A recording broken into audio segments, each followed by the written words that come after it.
तो hello friend, Bihar SSC 5 मार्च को जो एग्जाम हुआ वो कल गुजर गया। तो आप लोगों को कितना आप लोग अटेंड किए ये जरूर बताइएगा। तो मेरा भी कल ये एग्जाम था।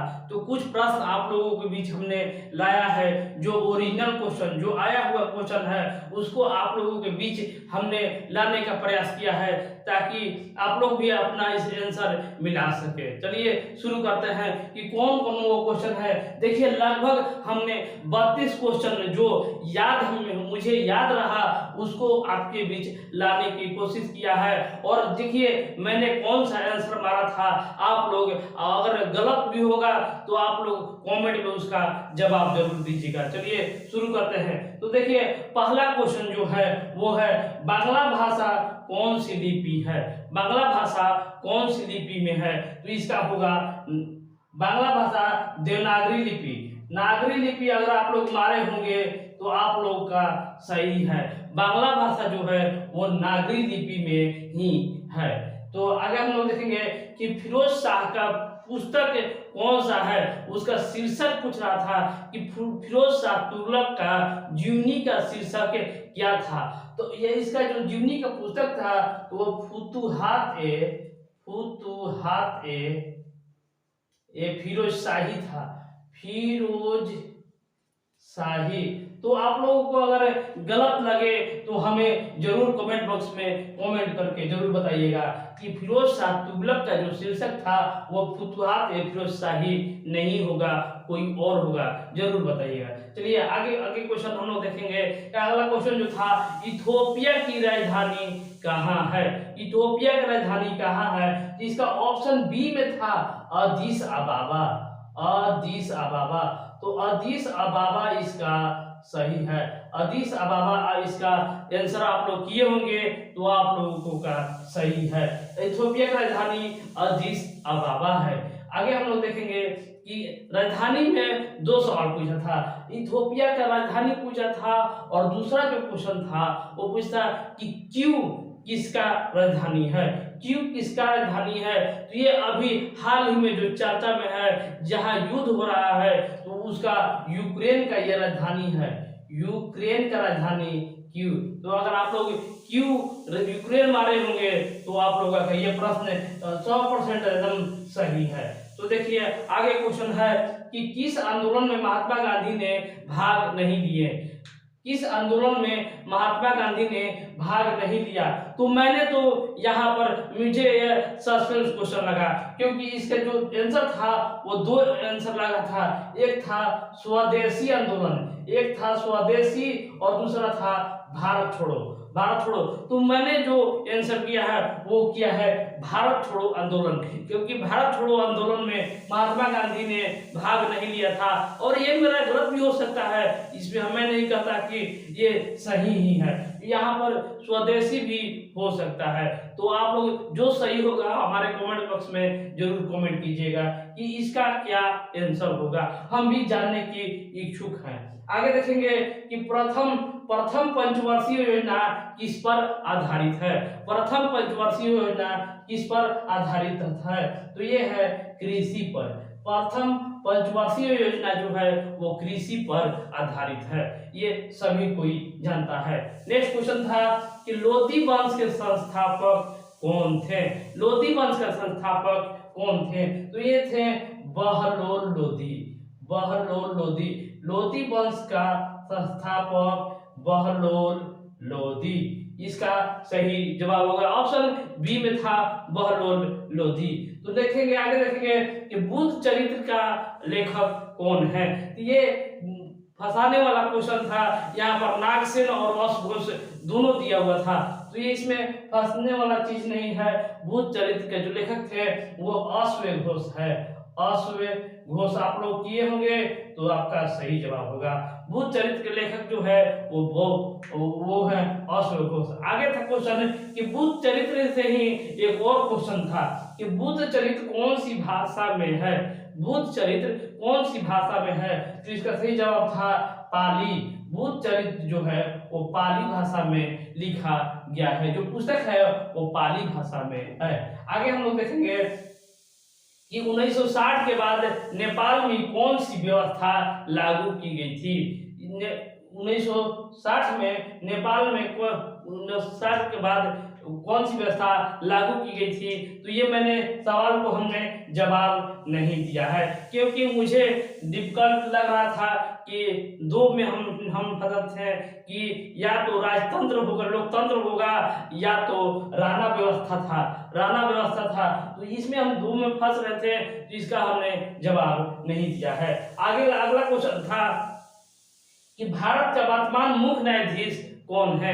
भारत के वर्तमान मुख्य न्यायाधीश कौन है। तो ये हैं जेसी चंद्रचूड़। चंद्रचूड़ आप लोग किए होंगे, तो आप लोग का सही जवाब होगा।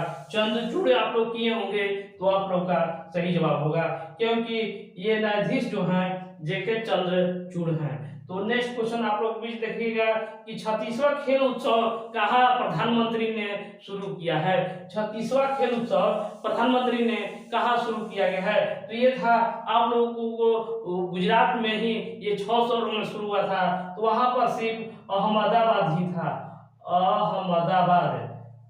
अहमदाबाद था। तो इसका सही जवाब जो हो जाएगा अहमदाबाद हो जाएगा। आगे हम देखेंगे कि तीसरा बड़ा पुरस्कार कौन है। तो देखिए तीसरा बड़ा पुरस्कार पूछ रहा है, तो प्रथम बड़ा पुरस्कार जो हो गया वो हो गया भारत रत्न, दूसरा हो गया वो पद्म विभूषण, और तीसरा हो गया पद्म भूषण। तो पद्म भूषण आप लोग किए होंगे, तो आप लोग का सही जवाब है। नेक्स्ट क्वेश्चन है कि चाय निर्यात में भारत का स्थान कौन सा है। चाय निर्यात में भारत का स्थान कौन सा है। ये है दूसरा, चाय निर्यात में दूसरा है। ये क्वेश्चन भी इंपॉर्टेंट था। आप लोग इसको अगर दूसरा मारे होंगे तो आप लोगों का आंसर जो है वो सही है। आगे हम लोग देखेंगे अगला क्वेश्चन जो आया था, मानव विकास सूचकांक में भारत का स्थान कौन सा है। तो 192 देश में भारत का स्थान पूछ रहा था कि कौन सा है। तो मानव विकास सूचकांक में 132वां रैंक है भारत का। तो आप लोग भारत का 132वां मारे होंगे, ऑप्शन डी, तो आप लोग का सही है।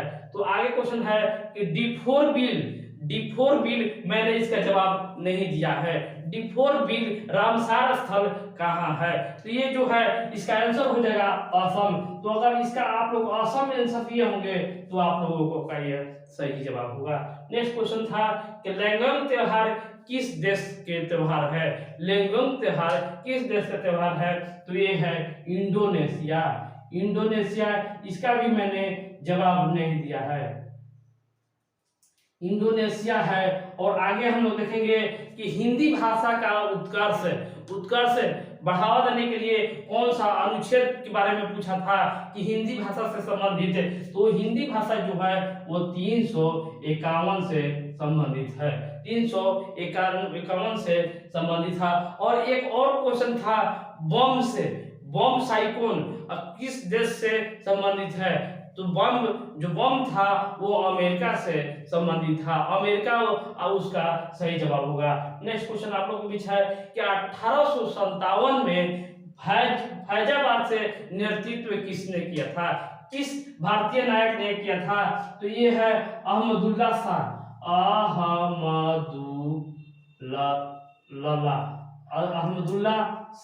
इसका सही जवाब होगा अहमदुल्ला शाह। इसका आप लोग सही जवाब दिए होंगे तो बहुत ही अच्छा है। तो आगे हम लोग देखेंगे कि अगला क्वेश्चन था कि भोजपुरी का शेक्सपियर किसे कहा गया है। भोजपुरी का शेक्सपियर, ये बहुत ही इंपॉर्टेंट सवाल है। इसका सही जवाब है भिखारी ठाकुर। इसका सही जवाब होगा भिखारी ठाकुर। देखिएगा आगे था कि शांति की मूर्ति कहाँ स्थापित की गई है। तो आंसर था कि वल्लभ श्री महाराज के आश्रम में जो है राजस्थान में। लेकिन यहाँ पर राजस्थान आप उसके वल्लभ श्री के आश्रम में दिया हुआ था, ऑप्शन सी में था उसका सही जवाब। तो देखिए आगे क्वेश्चन है कि दिव्यांग के लिए आरबीआई ने कौन सा ऐप जारी किया है। दिव्यांग के लिए आरबीआई ने MANI मनी ऐप लॉन्च किया है। दिव्यांग के लिए आरबीआई द्वारा मनी ऐप लॉन्च किया गया है। आगे हम लोग देखेंगे कि विंग्स ऑफ फायर के लेखक कौन है। विंग्स ऑफ फायर के लेखक कौन है, तो ये है APJ Abdul Kalam. APJ Abdul Kalam wings of fire के लेखक, और इसमें हम कोई अमित करके और था, तो इसका सही जवाब था। अब अगला क्वेश्चन है कि सुमित नांगल किस खेल से संबंधित है। इसका भी मैंने जवाब नहीं दिया था। सुमित नांगल किस खेल से संबंधित है, तो ये है लॉन टेनिस से। लॉन टेनिस से इसका सही जवाब होगा। लॉन टेनिस इसका सही जवाब होगा। सुमित नांगल जो है वो लॉन टेनिस से संबंधित रखते हैं। तो अगला क्वेश्चन आप लोग देखिएगा कि राष्ट्रपति को कितने बहुमत से हटा सकते हैं। तो इसमें बहुत सारा राय दिया गया, लेकिन मैंने जो मारा था वो 2/3 मारा था। 2/3 बहुमत से, 2 बहुमत से। लेकिन आप लोग अगर आप लोग को गलत लगता है तो हमें कमेंट बॉक्स में बता सकते हैं कि राष्ट्रपति को कितने बहुमत से हटा सकते हैं। तो इसका सही जवाब मैंने मारा है 2/3। तो आप लोगों को अगर लगता है कि सही जवाब है तो लिखिए, जरूर कमेंट बॉक्स में जरूर लिखिएगा कि ये सवाल जो है वो सही है। आगे हम लोग देखेंगे कि मौलिक कर्तव्य किस देश से भारत में लिया गया है। तो सोवियत संघ डायरेक्ट रूस न देके वहां पर लिखा था कि सोवियत संघ दिया था। ऑप्शन नंबर डी में रूस नहीं दिया था, सोवियत संघ दिया था, क्योंकि मैंने खुद इस पेपर को देने गए थे। तो आगे है देखिए, अगला क्वेश्चन है कि अखिल भारतीय किसान सभा का गठन किसने किया था। कब किया गया था, कब किया गया था। तो यह है 1936 ईस्वी में। और एक था पर्यावरण संरक्षण कब किया गया था, तो उसका मैंने जवाब नहीं दिया था, लेकिन अखिल भारतीय किसान सभा मैंने जरूर जवाब दिया है इसका। और आगे क्वेश्चन है कि मौर्य के समय कौन सी लिपि थी। मौर्य के समय कौन सी लिपि थी, तो ये है ब्राह्मी। अगर आप लोग को गलत लगता है तो जरूर कमेंट कीजिएगा। मौर्य के समय मैंने ब्राह्मी लिपि मारा है। आगे है कि फ्लेमिंग के दाएं हाथ के नियम से क्या संबंधित है। फ्लेमिंग के दाएं हाथ से संबंधित क्या नियम है, तो मैंने जो आंसर दिया है इसका चुंबकीय क्षेत्र। तो चुंबकीय क्षेत्र मैंने मारा है। अगर सही है तो कमेंट बॉक्स में जरूर जवाब दीजिएगा इसका सही है या गलत है। आगे क्वेश्चन है कि आवर्त सारणी में बाएं से दाएं जाने की ओर में क्या प्रभाव पड़ता है। तो मैंने बनाया है कि इसका प्रभाव जो है वो बढ़ता है, लेकिन बहुत लोग कहा कि पहले बढ़ता है फिर घटता है। तो जो जवाब होगा कमेंट बॉक्स में जरूर जवाब दीजिएगा। तो अगला क्वेश्चन जो है, जो मैंने इसका जवाब नहीं दिया है, कि अगर सभापति और सभापति भारत से बाहर रहे, अनुपस्थित रहे, तो उनके स्थान पर कौन वहां पर भाग ले सकता है। तो मैंने इसका जवाब तो दिया है, लेकिन हमें सस्पेंस है। हमने मारा है कि सदन के सदस्य जिसको चाहें उसको बना सकते हैं, लेकिन इसमें था कि राष्ट्रपति के द्वारा चुना हुआ सदस्य। तो आप लोग जैसा आप लोग कमेंट बॉक्स में जरूर जवाब दिएगा कि कौन सा सही जवाब होगा। ये वीडियो आप लोग बहुत लोगों के पास शेयर कीजिएगा ताकि सब कोई अपना इसको आंसर मिला सके।